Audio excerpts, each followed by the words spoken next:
harsh wind chill. It could be feeling as cold as around 25 when you're headed out the door tomorrow morning. I'll have more details on the cold coming up tonight at 10. Get the best insurance rate for your home or auto at Caps Insurance Agency. Come by or call us. Get covered with Caps today. What's your home for memorable entertainment? The gusty winds continue tonight on this first day of spring. So we said goodbye to winter today, but can we say goodbye to those winter-like temperatures? I'll have the answer coming up.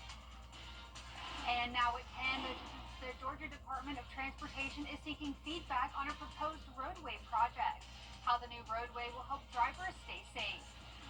Plus, a new behavioral health center for first responders is now open. What the center provides for their clients coming up. And South Carolina lawmakers discussing the future of high school sports leagues. What they are proposing as your news at 10 starts now. Live from Television Park, this is WJBF News Channel 6 at 10 on MeTV. Good evening, I'm Hannah McDonald. Thank you for joining us. Coverage you can count on begins with mixed emotions tonight during a public meeting about a new Vogel Parkway project. The project will create a new stretch leading to the entrance of Plant Vogel from Highway 56. Representatives from Georgia DOT tell us how the new project will help with traffic and emergency concerns. However, one person that we spoke with tell us that there has been a lack of transparency about the project. We all want to see progress.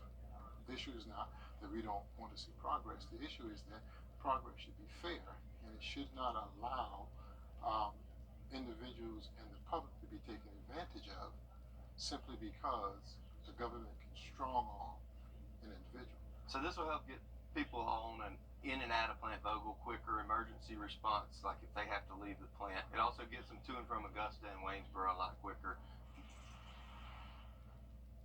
The public is invited to submit comments about the project until April 4th.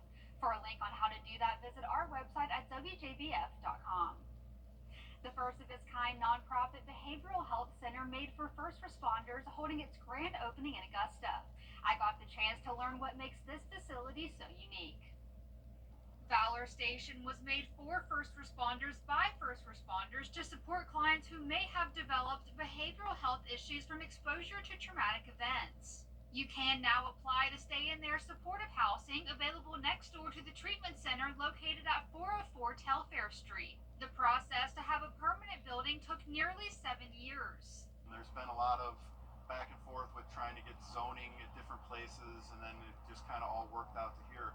But it's been just a long effort for, trying to get the funding, trying to get the locations, trying to get the staff and the people in place. So it's been a really, really long road, but super excited to be here. All of the staff at Valor Station have extensive experience in trauma-related treatments. Where can first responders go? Where are they going to have focus on them with people that understand the job that they deal with and some of the trauma and issues and stressors that they deal with, and now they have it. The organization welcomes anyone from across the country to reach out. I'm a retired police officer from New York. One of my colleagues and friends is also a retired police officer from New York. So, we're bringing in people from literally all over the country to come here. If you wish to donate or learn more about the nonprofit, you can find the link on our website at WJBF.com. It's time now for a first look at the weather with Chief Meteorologist Jenna Petracci. Jenna?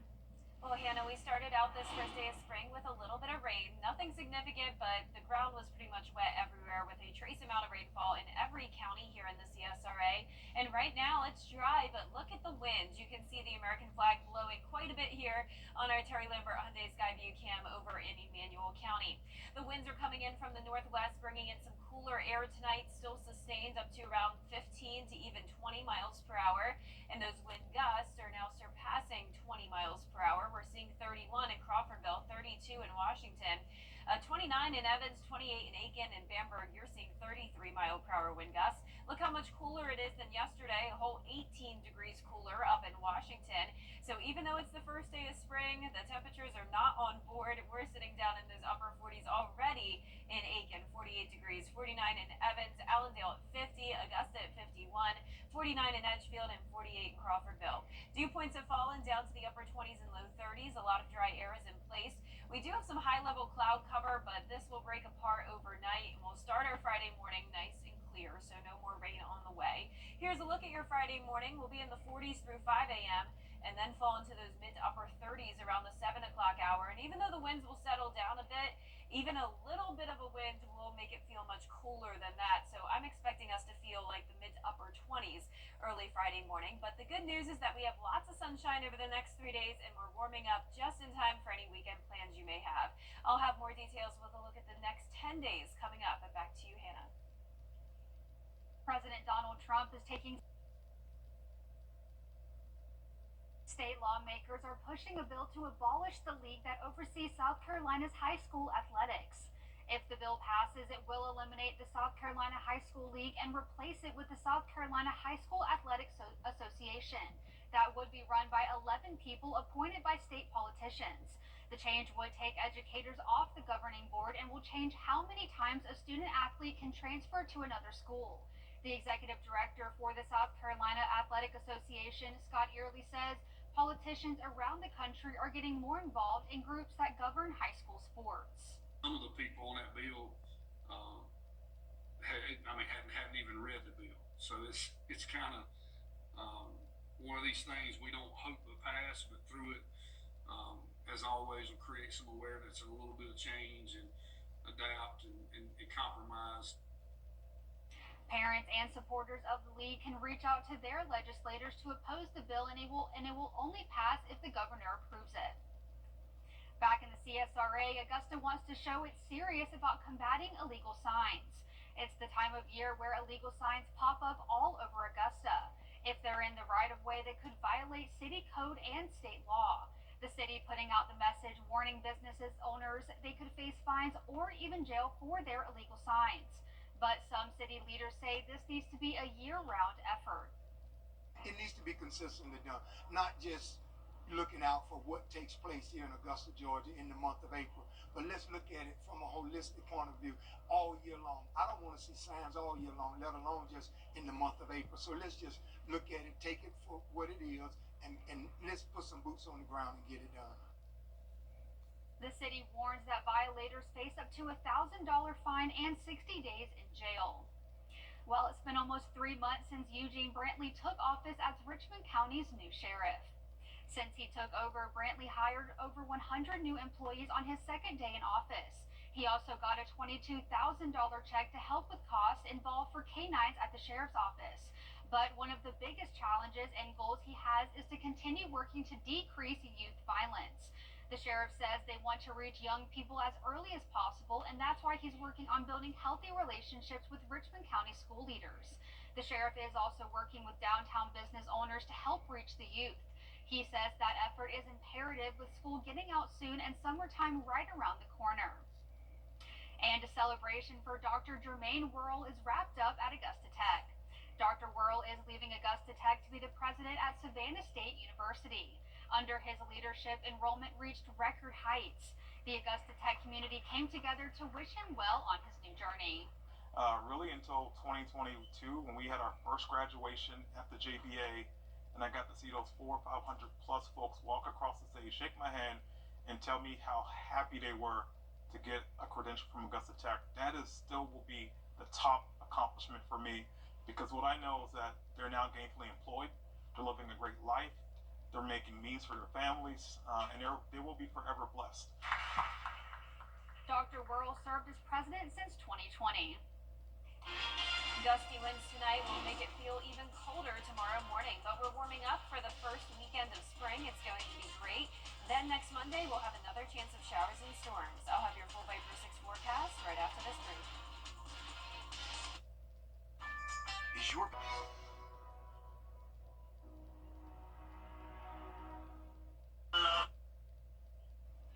now your most accurate forecast with WJBF Live Viper 6. Happy first day of spring. I hope you enjoyed it. It's going to be feeling like winter tomorrow, though, and that's because of these gusty winds and the cooler air coming in from the northwest. So tonight there may be some high winds that could knock away trash cans or any loose objects you may have, so be sure to secure those before you go to bed. We have that lake wind advisory in effect for the county shaded here, but everyone is dealing with those gusts up to around 35 miles per hour. Winds sustained are coming in up to around 15 to 20, higher around the lake. And then you can see those gusts currently up to 32 in Lincolnton, 32 in Washington, 31 in Crawfordville, and 33 down in Bamberg. Here in Augusta, we're definitely seeing our fair share of gusty winds as well. You can see the flags blowing here. Our Terry Lambert Hyundai Skyview cam showing clear conditions though this evening. We do have a little bit of high-level cloud cover moving in, but that will clear out overnight through early tomorrow morning. 51 degrees, dew point of 31. Very dry air is in place with temperatures falling now into the upper 40s all along our western counties. Still some 50s from Augusta off towards the east, but by tomorrow morning, a lot of us will be in the 30s. So here's a look at satellite and radar. You can see half of us clear and then the other half dealing with some cloud cover and some spotty showers that were happening earlier out to the west of us near Atlanta. That's now fading away. As we zoom out, you can see no more rain out to our west. High pressure is moving in, and that will bring us nice sunny skies for Friday and through the weekend. So looking forward to all of that. Temperatures will be nice and mild once we get into the afternoon, and at that point the winds will settle down. You can see we have a frost advisory tomorrow with those temperatures down to 33 to 36 degrees. Be sure to protect those sensitive outdoor plants. I know it's confusing being the first day of spring, but the temperatures are just not on board with it. And even though we only have a few counties under that frost advisory, everyone is going to be dealing with the cold. And when you factor in those winds, it will be feeling like around 25 degrees in some of our western counties, upper 20s for the rest of us, below freezing for everyone tomorrow morning when it comes to that wind chill. Here's our futurecast tomorrow at 6 a.m. You can see the northwest wind, clear skies all across the southeast. It's going to change wind direction as we go into Friday and Friday night into Saturday. Winds will start to come in from the southwest, and that will warm us up. We'll have a few minor disturbances to our north, but overall not much going on this weekend. Abundant sunshine, 75 on Saturday, close to 80 on Sunday, and definitely much warmer than how it is tonight. You can see all of us will be below the 40-degree mark, and then tomorrow all of us are going to be below the 70-degree mark. So a little bit of a cooler start to spring, but we're warming right back up. Rain and storms will be here on Monday, but other than that, a lot of sunshine over the next several days to come. And next week, our temperatures will be more consistent in the mid to upper 70s each day. So definitely looking forward to more spring-like temperatures next week. Thanks, Nemix. Pretty excited for those spring weathers. Yeah, it's going to be beautiful. Yeah. Awesome. Well, coming up, a delay in a South Carolina cabinet pitch. Why some lawmakers are expressing concern next. WJB. Welcome back. South Carolina Governor Henry McMaster's latest cabinet nomination is getting some pushback from legislators. Caroline Yaffa has the details. Dr. Edward Zimmer is currently the interim head of the Department of Public Health and is the governor's pick to lead the agency. Several state agencies' leaders were in attendance to show support for Zimmer at the State House Thursday, while some South Carolinians wore these stickers to show their opposition. Zimmer started at the Department of Health and Environmental Control in 2021. The COVID-19 pandemic was already in full swing. The concerns raised centered not on the future of the Department of Public Health, but about how Zimmer handled the pandemic. It is my contention that it is wrong for this state to promote the vaccine as being safe and effective when, in my opinion, it's not. So I'd like to know what your opinion. Most of the studies and experts I have read have said that if there is DNA there in some small quantity, it poses no risk. Zimmer continued to say that he believes vaccine discussions should be between a patient and their doctor. In Columbia, I'm Caroline Yaffa. Well, coming up, the South Carolina Gamecocks are gearing up to host the Columbia Regional in the NCAA tournament. Hear from head coach Don Staley on how they're preparing for Tennessee Tech in sports. There's big news in the Carolinas. Queen City Audio Video Appliance is now Queen City Home Store. For over 70 years, we've been your trusted retailer for appliances, electronics, and more. Now we're taking it to the next level with a new name, a fresh look, and more ways to serve you, offering the same outstanding service you've always counted on, while bringing you everything you need for your home. Queen City Home Store. Same great service, more possibilities. Visit us at queencityonline.com. Save it. Now, WJBF sports coverage you can count on. The first round of March Madness took off Thursday with Clemson and Georgia playing their respective opponents in the Midwest region. The Tigers struggling offensively in the first half, that's an understatement, scoring just 13 points against McNeese State, the second fewest by an ACC team in NCAA tournament history. A different story from 1 year ago where they made an Elite Eight run. The Tigers' Fury's second half comeback falls short, and the 12 seed McNeese State pulls the first upset of the big dance. Cowboys hold off the Tigers 69-67. Clemson finishes the season with 27 wins, but this one definitely stings. We scouted and we knew they were going to be more athletic, but we just weren't boxing out. We weren't doing the little things that we needed to do to get the game done. Honestly, in that second half, the score wasn't going our way, and we just kind of got that confidence in us from coach. He just kept pushing it on us, and it got to the point where you got to make a run now. Don't let it end this way. You don't want it to end this way. So came out, just made a push, but came up short. The Georgia Bulldogs are one of 14 teams in the SEC going dancing, and it's the Dogs' first appearance in 10 years, which means a new experience for most of Coach Mike White's squad. But the opposite can be said about their opponent Gonzaga, which has won at least one tournament game in their last 16 appearances, 9 straight Sweet 16 showings, and they're 9-1 over their last 10 games. The lack of experience did show up for Georgia, down at one point 28-3. Their season comes to an end with an 89-68 loss to the Zags in the first round. And the South Carolina Lady Gamecocks open NCAA tournament action against 16 seed Tennessee Tech, their 13th straight tournament appearance under head coach Don Staley. The Gamecocks secured the number 1 seed in the Birmingham region. Little chip on their shoulder maybe, because they didn't get that number 1 overall seed. South Carolina was crowned the SEC regular season and tournament champions, though. Heading into their first round matchup, USC led the country with 17 net top 50 wins. It'll also help that they'll be hosting the first and second round games at Colonial Life Arena. It's good to be in this position at home where we lead the nation in attendance year in and year out. So we're looking forward to the challenge. Very good Tennessee Tech team that's hot. 17-game win streak is a lot. A tip-off is set for 4 p.m. Friday on ESPN. The 4th annual HBCU Baseball Classic will happen Sunday at SRP Park, home of the Augusta Green Jackets. It'll be Payne College in a doubleheader with Morris College, with first pitch slated for 2 p.m. But aside from the action on the diamond, a trio of community pillars will be given the Breaking the Glass Ceiling Award, which recognizes community leaders who've made an undeniable impact in Augusta while overcoming odds. Now, the honorees include educator, former commissioner, and Payne grad William Fenoy, former longtime Payne men's basketball coach and athletic director Ronnie Spry, and businessman Brad Ussery. I'm humbled and honored to receive this prestigious award because the mere fact that I'm receiving it, not because of just me, but because of so many people shoulder that I'm standing on.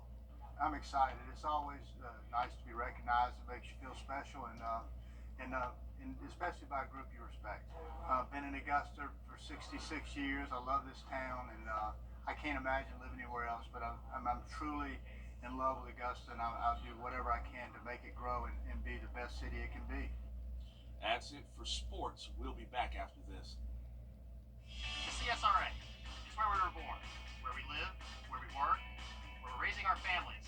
It's our home. That's why the people of the CSRA count on us after an accident, because they know about our skill in the courtroom, how we treat clients like family, how we love this community, and the people who proudly call it home. We're just a call or click away. Injured? When you need me, call me. I'm your Augusta. 706-724-7224.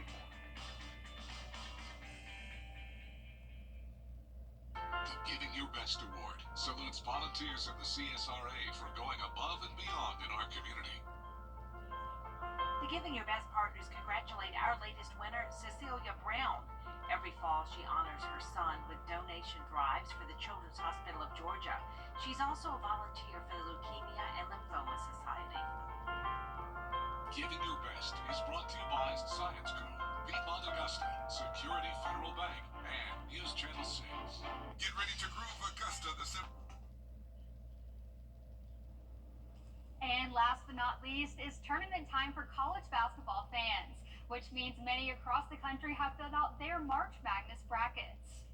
But this one workplace is doing their office pool a little differently. Alex Stone has the story.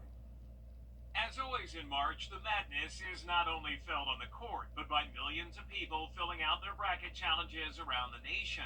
But at one company in Phoenix, it's not only humans making predictions, robots are getting in on the action too. We've been around about 12 years now, and we're the largest provider of automated handwriting solutions in the world. At Handwritten, these robots usually spend their days bringing back the lost art of handwritten notes. You can go online, design your own card, choose the handwriting style or choose your own, write that note, include your own signature, include a gift card, stamp it and mail it. But this March, they're taking on a new challenge. We just thought it would be fun to have the robots do something a little out of the ordinary, take a break from writing handwritten notes to writing brackets. Each robot writes out its picks with the help of AI. And we're kind of comparing AI providers on who they think is going to win the bracket. And just like any good office pool, there's a prize at stake. So each robot, what we've done is we've taken the bracket they've generated and we've taped it to the rack they're on. And then the little joke is, if the robot wins the bracket, it will get moved to the higher shelf where it's going to sit there and write out handwritten notes anyway. So could one of these robots actually pick the world's first perfect bracket? If it does, great. If not, fine. I mean, we're just doing this as kind of an office spoof. For now, it's all in good fun, but at this rate, humans might have some robotic competition for March Madness dominance. Maybe we'll make it an annual tradition around here. You can find out which robot is crowned the champion on the Handwritten blog at handwritten.com. Alex Stone, ABC News, Los Angeles.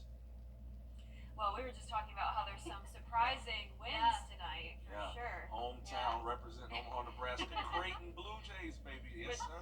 is who I picked to win, so I am fine with it. Never heard of them, didn't even know where they were located, but Now you know. I'll take it. I'm a fan now. I do hate that Clemson lost, though. I know. I had them not going too far, but I had them winning this first game. Yeah, I thought they'd win for sure, too, and I'm sure a lot of people picked Clemson. Well, we're going to have nice warm weather as we go into the weekend, so looking forward to that. The news continues on News Channel 6 at 11. And Hogan's here